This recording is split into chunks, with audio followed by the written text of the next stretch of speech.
But first, a lot of parents were freaked out when an Atlanta student told school staffers a man with a gun tried to grab her at recess. Now the school says it's not true. And it seems like we have seen a number of these false reports from children as of late. In fact, this story now is being updated from 11 Alive's Latasha Givens, who spoke with a family therapist about what could be playing into all of this. That's right, Jeff. There are several recent cases making headlines where children say they were harmed or threatened near a school, but the claims ended up not being true. In one Atlanta case, the claim even prompted a school lockdown.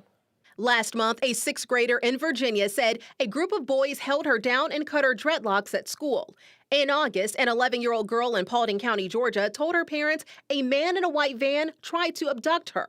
And this past Monday, a student at Deerwood Academy says a man with a gun grabbed her while she was on the playground.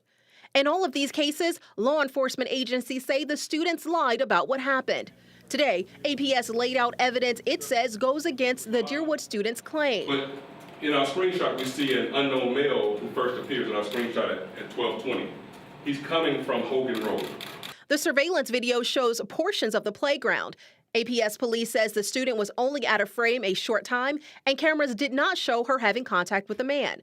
But it does show the first time she told her teacher something happened. At this point, the student reported to the teacher that a man grabbed her. But police say the child's story changed the more they talked to her about it. We need to wrap our arms around that child or the children in these cases where they have told a story and kept up with a certain story. We sat down with family therapist Dr. Shatavia Thomas to talk about the psychological aspect of children lying. Lying is very developmental as opposed to pathological. Dr. Thomas says younger children have vivid imaginations and have a harder time separating fact from fiction.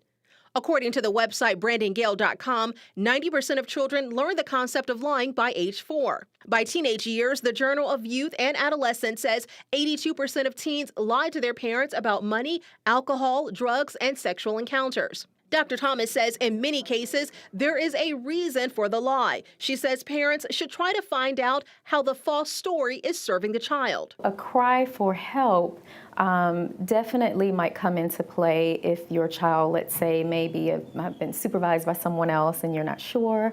If there are any kind of indications of avoidance of a certain place, a certain person, a certain experience.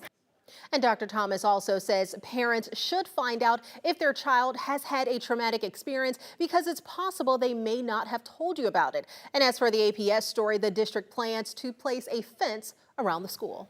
All right, thank you for that, Latasha.